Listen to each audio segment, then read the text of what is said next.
and people are starting to come in, so. Okay.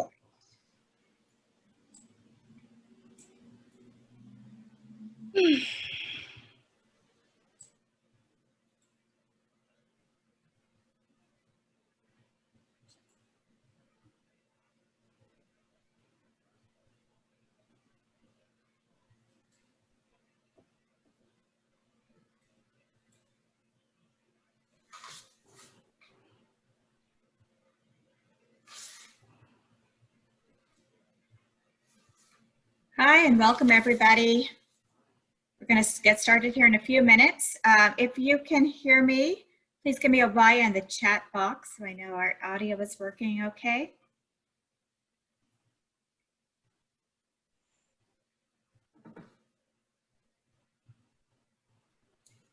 Okay, starting to see some Ys coming in. So if you can hear me loud and clear, go ahead and give me a Y in the chat box.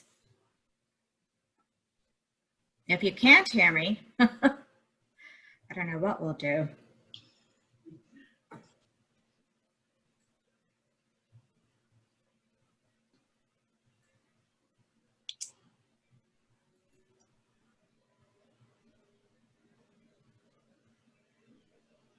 Okay, that's great. Thank you, everybody.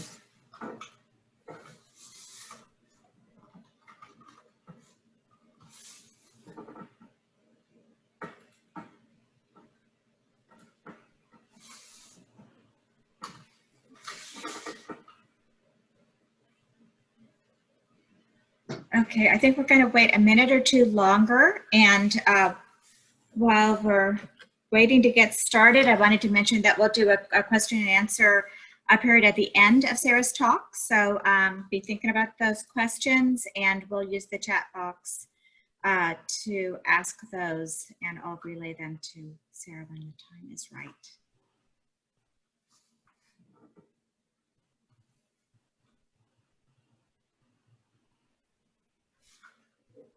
All right, well, I have a few minutes past 4 o'clock, so I think we'll go ahead and get started.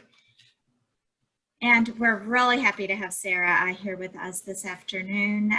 She was born and raised right here in our community, and I went to Redwood, graduate of Redwood, and then on to Rhode Island School of Design, and from there has become an illustrator of many great picture books and other things as well. But let me just show you a few of the books. This one is, see if I can spotlight myself so you can see that better. Nope. All right, well, this one is the Elizabeth Warren biography. And another one, Fight of the Century. And more recently, Anna Strong. So those are just a few samples of her work. So I'm going to let Sarah take it from here. Thank you.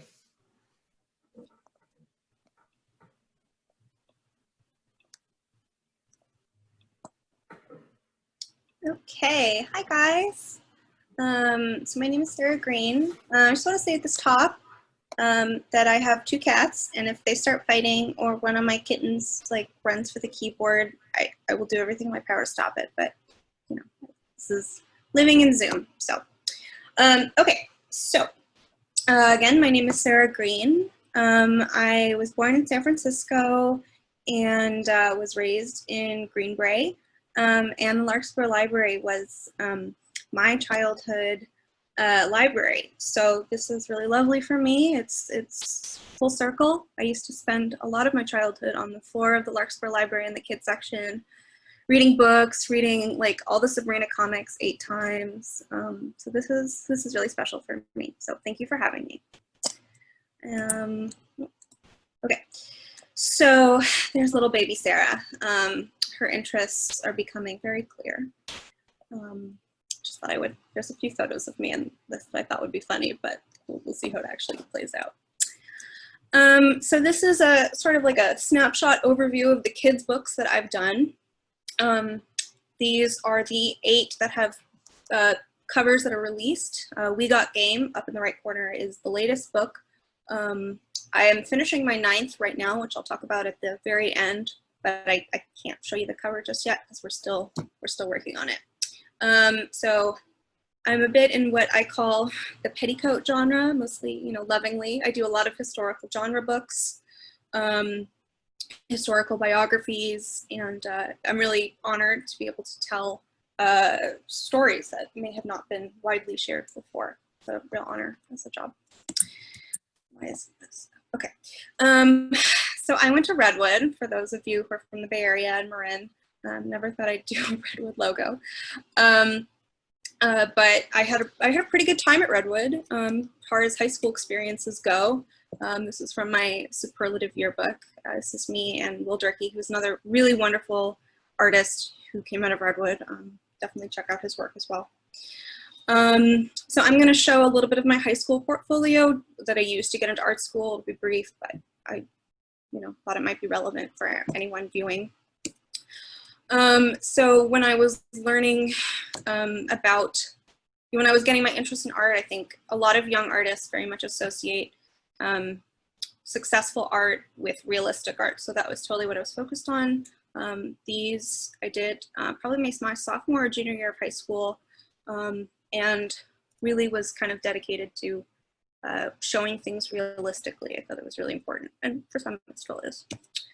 And then I also did a bunch of pre-college programs before I ended up actually going to college. So this was, I think, after my sophomore year of high school. I went to Mass College of Art pre-college, and that's in Boston. So I was able to learn about oil painting, which would end up being something I would do a lot when I got to RISD. And I was glad to have that opportunity to kind of like put that in my portfolio. And these are like 12 years old, and they're still kind of like decent. And then here's more of my portfolio, again, really focused on realism, kind of starting to build a little bit of a narrative interest though. I was always interested in illustration, but, and wanted to do kids books from a very young age, but I kind of don't know if I knew what that looked like in reality. So I was just trying to make things that looked realistic. I don't know if anyone here is familiar with RISD, but they have a really particular application process, and you have to do very specific drawings for them. So this was the infamous RISD bike drawing, which I ended up going to RISD. So that was my undergrad experience. I studied illustration at RISD. I graduated from high school in 2010, which is now 10 years ago, which is scary. And I went to RISD, and I graduated in 2014. So I'm going to show a little bit of my work from RISD, some of my time there, and sort of show, I think, how the portfolio developed from there. Oh, there's me in art school, Perry Art School. This is really what it was like, though, sitting on the floor of weird little sculptures and talking for 8 hours about spatial dynamics. So this was from my freshman year, which was a foundational year. We learned all sorts of things. When I was my second semester of my freshman year, I had to make a bridge out of plastic straws that could be suspended between two tables and was strong enough to hold a full can of Coke. I was like, this is engineering, why am I doing this? But I did it, and it was really interesting. I made perfect spheres out of plaster. I made chairs that I could sit on. I learned so much. I was really challenged, but it was the hardest year of my life academically for sure, but I feel like I was able to walk away, at least from that foundation year, with a really interesting understanding of the way things are built, how to take things apart in my mind a little bit. I learned so much about color. It was really awesome. And then I got into my sophomore year of RISD, which is that when you declare your major. And so I went into the illustration department. Illustration was basically an extension of foundation. So then you had oil painting, drawing, and concept classes, and that was the whole year.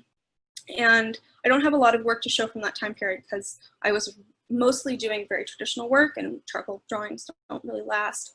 And the work I was doing in my concepts class, I was working with a lot of gouache, which is sort of like an opaque watercolor, a lot of pen. I was trying a lot of different materials, and none of them were really connecting for me. I felt like I was forcing something and it wasn't working. So somewhere between the end of my sophomore year and the beginning of my junior year, I got really into digital work. And at the time in 2012, It was common to do digital work, but it was sort of a little bit frowned upon in an academic setting, which is something that was hard for me when I was in school and still don't really get because most work is digital at this point. But getting into digital work opened up so many platforms for me. I was able to play with color and line and explore concepts in a way that I hadn't been able to do. I was so anxious about making the wrong mark on the page or wasting some expensive cobalt paint that I'd bought. And I was so tightly wound about doing the wrong thing on paper that when I got to digital, I was like, oh my God, I can just undo this. Like, it's not a big deal. So I learned so much in a really short span of time about color. In particular, I wanted to treat things like a print and like make them sort of like printmaking and treat everything in layers so that if I wanted to, I could also translate them straight onto silkscreen layers and make prints. So this I did, I don't know exactly when, but I'm guessing the beginning of my junior year. And that piece, the dinosaur one, also won a Society of Illustrators Student Award, which was fun.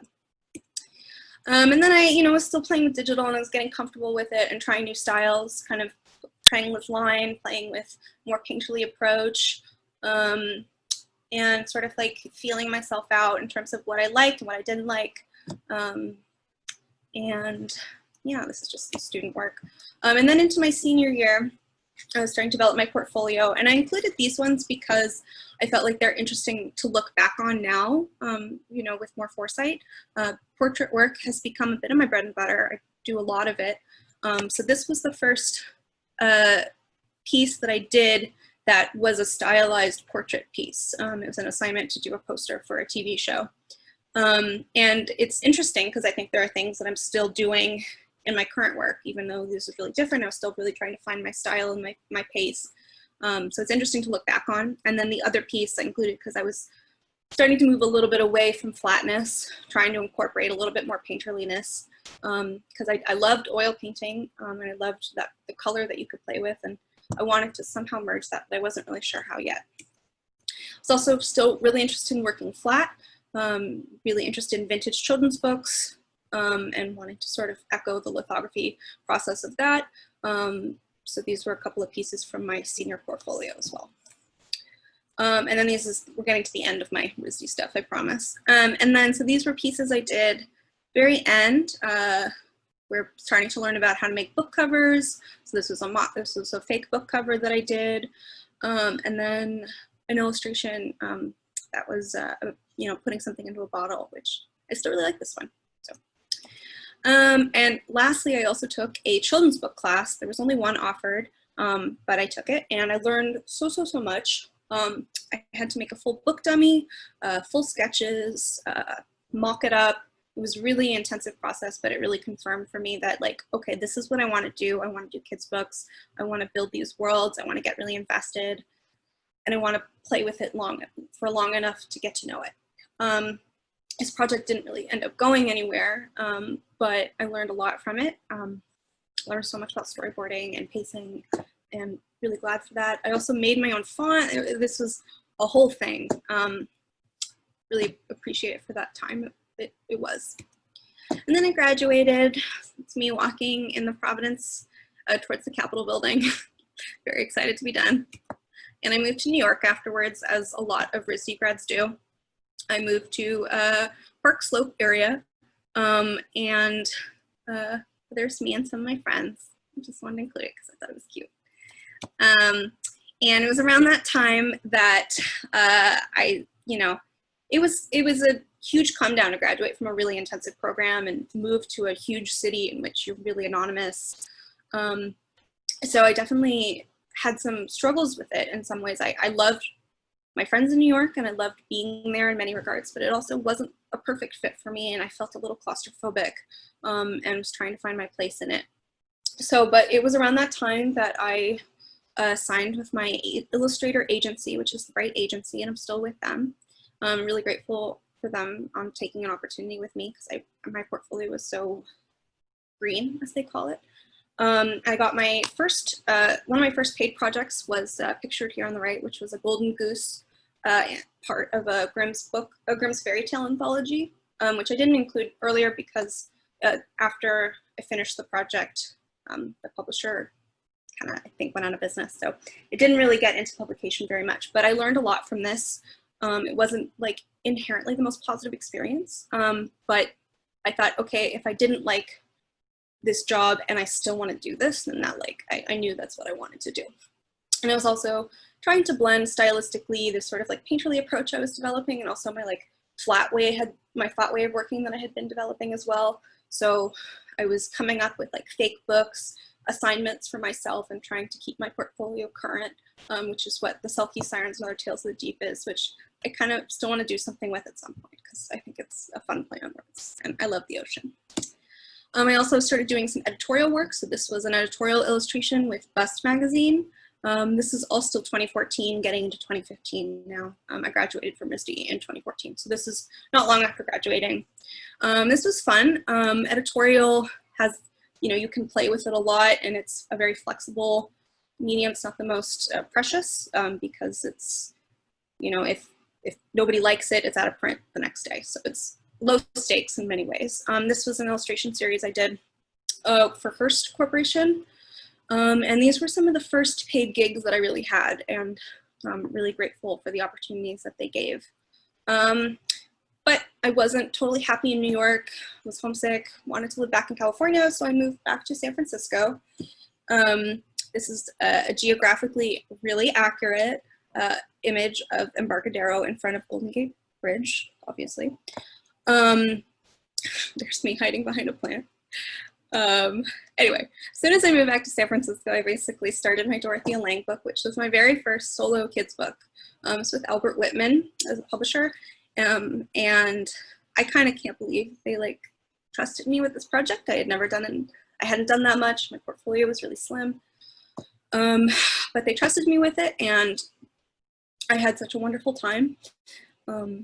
There's a lot about this project that when I was looking back through these files to making this presentation, I thought that there was a lot of things that I'm still doing now that I wasn't aware of, and I was really planting those seeds for stylistic things that I continue to do. And just really grateful for this project. It was really wonderful. It was a wonderful first book experience. After that, I got a Step Into Reading project, which is an early readers book. So it's got a lot of text, and it's much smaller than a standard picture book. And again, still kind of like finding my footing here. I feel like the cover, I think I would probably still make the cover very similarly today, but the interior maybe a little differently. And I learned a lot about playing with different scales and different formats, and what picture books could be in terms of a flexible medium. They weren't necessarily a big old book. They could also be something that a kid takes with them in their backpack that's really small. This was a really wonderful story, and kind of starting to get into what I call petticoat genre. And after that, I got an offer to do a book called 101 Lives to Inspire You, Amazing Women. And so it was, as it sounds, 101 portraits. So it was really daunting, and I took it on because of a class I had at RISD actually with a professor named Fred Lynch. And he had sort of an infamous assignment where students would draw 100 apples or 100 rocks or 100 somethings. And it was a little dreaded, but I really understand why he assigned that project, because when you're working in that quantity, you cut through so much aesthetic red tape, and you learn so much so quickly. Like, it doesn't take you weeks and weeks to sort of reach a conclusion because you've pushed yourself through 100 cycles. And so I was like, I want to further my portfolio really fast. I want to get comfortable with the style and develop it further. And this book really helped me do that. I'm really grateful for this project. So I learned a lot about, you know, working into portraits, working flat, how to work really quickly because there was 100 portraits. I learned so much from this. I'm really glad I took it. Even if it wasn't like maybe the best paying job, it really, I think I wouldn't be where I am today without it. There's also a little bit of foreshadowing in this page with a certain figure who's here. After that, I got this Elizabeth Warren project, which I kind of still, again, can't believe that they trusted me with this one, because Elizabeth Warren is someone I really respect. I think she's so smart, so intelligent, and I do wish she was going to be our president, but it's okay. And this was a biography again, so I thought maybe we can play with these sort of like this idea of snapshots of her life, and maybe make it a little literal with this idea of a family album. So that's a consistent theme throughout the book, kind of like I've shown here on the right. So it was also really fun to just kind of like get to build a home space, which I hadn't done a lot of interior work before. And I was back to working kind of flat, I think because I was looking at a lot of vintage ads, and those are pretty flat as for inspiration, and having fun with the colors, even for a biography. And there are things that, you know, it's hard for me to sometimes look at these old ones and I'd be like, oh, I would do that so differently now, but I also really appreciate these for what they are. I learned so much in this project, particularly around like building a cohesive color palette that was also really playful and not necessarily, I'd been working so limitedly when I was in college. So after that, I got Papa Put a Man on the Moon, which was a really lovely story about a girl and her father. And her father is developing the spacesuits for the moon landing. It's based on true story. It's really sweet. And at this point, I was starting to have a lot of fun just like researching the background of my books. I started getting really into making mood boards and looking up all these patterns from the 50s and the 60s and what did the houses look like, and sort of opened up a new part of my practice that is now one of my favorite elements of like just researching all the context. And this was one of the most fun. This was really fun for me. I got to play a lot. Got to use some new colors for me, and just really enjoyed it. It's a really sweet story. After that, I did Fight of the Sentry, which is a wonderful story that sort of like broke the fourth wall in terms of the way it was written. There were a lot of like boxing motifs. There were a lot of ways that the story kind of, it just broke whatever I'd read before because it sort of addressed the reader in a new way. And the editors and I decided we were going to push that. So I researched a lot of like old boxing ads from the turn of the century and really tried to put that aesthetically into the book. So there's a lot more like dark lines and like sharp movements than in my other work. And that was, I was grateful that they let me experiment with that.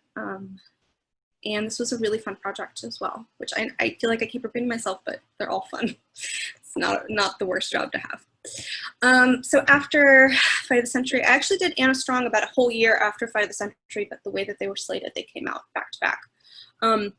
So Anna Strong was a Revolutionary War spy who was one of the only women in a spy ring that basically kind of turned the tide of the American Revolution. And I was just, you know, honored to get to tell another unknown story, more or less. And this one I had fun developing. There's a lot of codes hidden in the book, both like kind of overtly and subtly for the young writers. And I was thinking about like, what can I help define Anna? So I came up with like her dress. Every scene she's wearing a different floral dress. Like all of her dresses sort of stand out and blend in. So it's supposed to like evoke this idea of camouflage. And it's something that I really like to put into my books, like with Elizabeth Warren. There's a very subtle thing going on with her mom. When she's a young girl, her mom is wearing this special necklace. And when her mom kind of like when they lose, when their family loses their jobs and they go through a depression, her mom takes off the necklace and it sort of symbolizes her changing. And then later on in the book, Elizabeth is wearing the necklace. And then when Elizabeth has a daughter, her daughter is wearing the necklace. And it's like, I don't think anybody ever picked up on that, but it was sort of the fun job of being an illustrator where you get to put stories instead of stories and sort of add little layers to things. So that was a similar thing with what I did with Anna Strong, with getting to sort of play with this idea of camouflage, which was really fun. And then I moved to Vancouver. We're almost done now, I promise. I moved to Vancouver. I decided that I wanted to pursue a graduate degree, not just because I'd really like to teach and I'd really like to teach illustration, but because I wanted to just sort of push myself again, and I'd reached a lot of my goals and I was like, okay, what's next? What can I add to my plate? So I went to grad school. I'm still in a graduate program. I'm entering my second year at Carr here in Vancouver, which I won't really, it's a whole other thing. So I won't really get into that too much, but having a wonderful time here. And here's some photos from Emily Carr. That's the print room. Really beautiful views. But I'm still working as an illustrator. And it was really important to me when I applied to grad school that I not give that up, because this is my dream job, and I'm so grateful to have it. So I really wanted to make sure that I could balance it, keep working. So this was a project I finished last spring called We Got Game, and it's definitely, the groundwork was laid by 101 Women because it's another series of portraits. But this one, you know, I really, again, got to play. I know I use that word a lot, but that's a big part of my job is play. And I kind of got to go back to doing some limited color stuff, which I kind of was missing a little bit, and I thought could make this book feel really cohesive across so many sports and disciplines. And it ended up being it ended up being such a fun project. I was a little nervous about it because I'm not a sports person, but I think that's really what the job of being an illustrator is forcing yourself, or learning, however you want to call it, to fall in love with the project and make it your own, even when the subject matter is like you're not interested in it. So this is really fun. It'll be coming out next year. Don't have a whole lot of information on specifics yet, but I'll show you these little sneak peeks. And then this is not chronological with what I've been showing you, but throughout all that, I was doing some editorial work. I was really lucky to get a column with the New York Times there was a column about grandparenting and what it was in aging, and it was really lovely. And I worked on that for a couple of, for about 5 or 6 columns. And so here are some illustrations from that series. And then in the bottom left, there's another one from that same series. And up in the top right is actually the very first editorial illustration I did for the Portland Mercury. You know, similar but really different. I just included it sort of at the end of this editorial thing to compare and contrast. And then the other 2 images are from a Hebrew calendar I did that was for the Jewish year. And it was really fun. I got to play with pattern, got to play with new shapes, new colors, and gave my mom something to fetch about with her friends. So there's that. And I'm going to show you some sneak peeks from what I'm finishing right now. So I'm working on a book called Born Hungry. It's about Julia Child. I'm really, really excited about this book. I've been working really hard, and I think it's just the intersection of everything that I've been building to in terms of the way I want to develop my style of working. It's flat but painterly, and I'm really happy with it. So here's Julia as a child. Here's her with Chef Brugnard, I think how to pronounce it, learning to cook. This book is based on, it's written by her nephew Alex Proudhon, who also wrote the book that led to Julia and Julie, or Julie and Julia, which was a really lovely movie. So there's some references and callbacks to that as well. And there's so much food. I've had so much fun painting all this food. I never knew I would like it this much, and I've been really hungry, you know, like eating my own crappy cooking while looking at these like really lovely, lovely meals. But I've had so much fun with this project, probably the most fun I've had. And again, just feel so grateful for this. So that's all I can show you now, unfortunately, because it's still wrapping up. So that's basically it. Here are my 2 cats. They were very well behaved during all of this, which I'm really grateful for. It's Kiki and Goose. And, well, he just heard me say his name. So that's about it. Yeah. That was so great. Thank you so much, Sarah. Really interesting. And you mentioned the New York Times, and I just wanted to mention to everyone listening that there is a clip on YouTube of you. You're an interview. Oh, yeah. Someone at the New York Times, and you did a little demo, didn't you? Yeah, it was with the New York Times book review, not book review, but the book section. And they had this series where they brought on illustrators and did some live things while they asked them questions. So yeah, that is on YouTube. Yeah, so that was really fun. So if people want to see a little bit more of you and your process, they could have a quick look at that. So I think we're ready for some questions and answers now. And I do have a couple already to give you. Diane is asking if you work with the author on the illustrations or do you work independently? It's kept pretty separately. Sometimes, I mean, authors will always give their feedback and their input, but with a publisher involved, you almost never communicate directly with the author just because it can get really, you know, they have a really strong vision of what they want their world to be, but they've handed it off to somebody else. So it can be not combative, but you know, you want there to be some boundaries so that we can reach at the deadline. But the author always gives input, which is really helpful. But there is a middleman between it. Oh, that's interesting. So you're kind of you're collaborating somewhat, but you have that. Yeah, and you know, protection. their feedback is crucial, absolutely, especially because in the genre that I've been working in, where it's a lot of historical things, like they just know everything. But at the same time, there has to be that distinction so that the project can get finished, because otherwise it can just go on forever. It should look like that. It should look like that. I pictured the cat to look like that, you know, that kind of thing. Okay, and let's see. So there is another question also from Diane about how do you decide what style to use when illustrating a book from a different era or culture? I don't think of it like that. I think more it's been a development of the same style, and it's been a progression. I think certainly each book looks a little aesthetically different just because you learn so much for every project, and probably 10 years from now they'll look a lot more consistent because I was just learning on the job so much.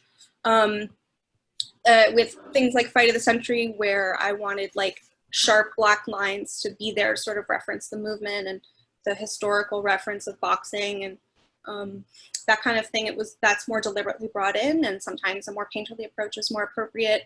Sometimes, like with 101 Women, it has to be flat, quick color, because otherwise they'll never finish anything. So some of it is designated by the scale of the book, but overall I would say the style is just me.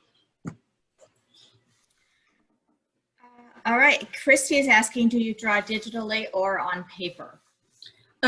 For professional work, it is mostly digital. I do a lot of personal things off the computer, but again, with I think that there's just a freedom that digital allows. There's no preciousness. You can take things away, you can save it, undo it, move things around. It's sort of just like working with collage in a lot of ways, and I find it keeps me the most flexible, especially in a sketching process, when I'm like, oh crap, I have to move someone up into the corner and I don't want to, you know, scribble it around. So I find it really useful, but I don't think one is inherently better than the other. It's just what I prefer. Now, I think, have you done many shows of just your own work? I have like my personal practice with what I'm pursuing in my MFA program is somewhat different. I think there's certainly overlap, but it's different. But I haven't had a lot of like shows in that regard. There's been some of my works shown at the Society of Illustrators, and a few things here or there. But I'm setting up an interim exhibition for my grad show next week, so there will be that. But in Vancouver? In Vancouver, yeah. Okay, I have another question from Pip. Did you decide to do primarily female-focused books, or is that what you were mainly offered? And if so, how did that come about? It's definitely the latter. I mean, I enjoy it, but I think with Dorothea Lange, after that, because that ended up becoming it was just my portfolio turned into the book became my portfolio. So that was the kind of job that I got offered next. And then I got next and then next. So I think that you could call it being typecast a little bit. I would love to do a little bit more broad scope. And I've actually written 2 books, which are in process of pitch, but I don't want to jinx them or anything. So I don't want to talk about exciting. But yeah, so I thought sort of, okay, I'm not getting offered projects that aren't sort of an extension of these biographies. So let's just make one myself. But that's not to say I don't enjoy them. I feel like it's an honor to get to tell anyone's story, but particularly those who may have been overlooked by history. My next 2 projects, this fall I'm going to be working on a middle grade series about a psychiatrist who really developed queer theory, and then also working, starting my next book will be about one of the first female inventors. So definitely staying on trend, but hopefully at some point it'll get to broaden out a little bit. But it's definitely, you know, it just, the work you make becomes the work you get called on for. Well, and obviously, you know, you're building on success with getting offered all of these things. It sounds like you're quite busy these days. Yes. But that's good, because when you're not busy, it's just as scary. That's right. Okay, so another question from an anonymous person. What advice would you give to a kid who wants to become an artist in the future? I would say that an arts education is so valuable, even if you're not specifically interested in illustration or painting or whatever. If you go through the arts education system, you learn so much about structure, form, color, and you have, I mean, art education is communication education. You learn how to speak visually, and we're entering an extremely visual future. You know, we're on social media, things are communicated through images more and more. So it's a really valuable skill. I won't say it's the easiest career path in the world, but I think it's actually a lot more broad than people may associate with, like the whole starving artist trope. I think that there's design, there's motion design, there's animation, there's industrial design, there's illustration, there's painting, it's a lot broader than I think it looks maybe to a young kid. So pursuing that, if that's something that they enjoy, I wouldn't want them to feel limited, because there's a lot of opportunities in the field. Yeah, definitely not to be discouraged if kids are creative, and that's yeah, it's so vital. Yeah, exactly. Okay, so someone else asking about digitally or on paper, but you've answered that. So we'll move on. So someone is asking if your grad school is more supportive of digital work, I guess, compared to your experience at RISD.